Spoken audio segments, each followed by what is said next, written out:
Privé de plusieurs cadres dont Kylian Mbappé, le PSG s'en est remis au génie de Lionel Messi pour se sortir d'un mauvais pas contre Toulouse, 2-1, samedi au Parc des Princes lors de la 22e journée de Ligue 1, et éviter de sombrer dans une spirale négative à 10 jours du choc face au Bayern Munich en Ligue des Champions.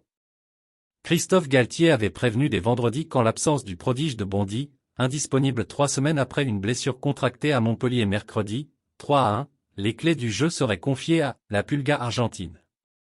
Le champion du monde albicéleste n'a pas failli et a pris ses responsabilités pour délivrer les siens, encore en difficulté comme il est de coutume depuis la fin de la Coupe du Monde, sur un tir imparable à l'entrée de la surface de réparation à la 57e minute.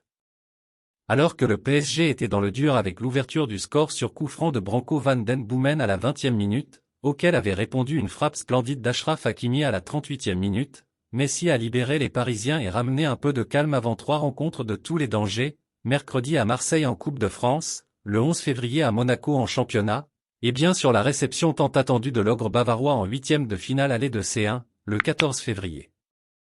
Le 10e but en L1 de Messi, qui permet au leader parisien de compter provisoirement 8 points d'avance sur son dauphin marseillais, est ainsi venu opportunément chasser les doutes qui s'accumulaient, malgré le succès ramené de Montpellier. Paris peut désormais souffler. Confronté à un jeu défaillant et à une cascade d'absents, Mbappé, Neymar, Sergio Ramos, Presnel Kimpembe, Nordi Mukiele, blessé, Marco Verratti, suspendu, le PSG n'était en effet guère serein avant d'accueillir des Toulousains invaincus depuis plus d'un mois et on pouvait légitimement s'interroger sur la capacité de l'équipe à vivre sans Mbappé, l'homme qui fait peur au monde entier. Grâce à Messi, qui aurait même pu doubler la mise sur une frappe enroulée à la 75e minute et un tir sur le poteau après un beau slalom dans la surface à la 90e minute plus 4, Christophe Galtier et ses troupes peuvent souffler et attendre avec plus de sérénité le retour de suspension de Verratti et les rétablissements, a priori imminents, de Neymar et de Kimpembe. Certes, l'entraîneur parisien a encore enregistré un nouveau pépin physique avec la sortie prématurée et en larmes de Renato Sanchez à la 13e minute, qui va grossir l'infirmerie.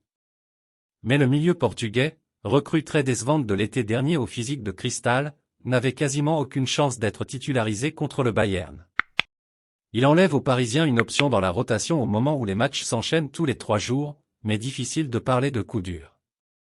Ce match, qui semblait donc très mal embarqué, a finalement souri aux Parisiens. Et ils peuvent dire un grand merci à Messi, qui leur a offert une 2e victoire d'affilée en championnat et un peu de calme avant les grosses échéances à venir.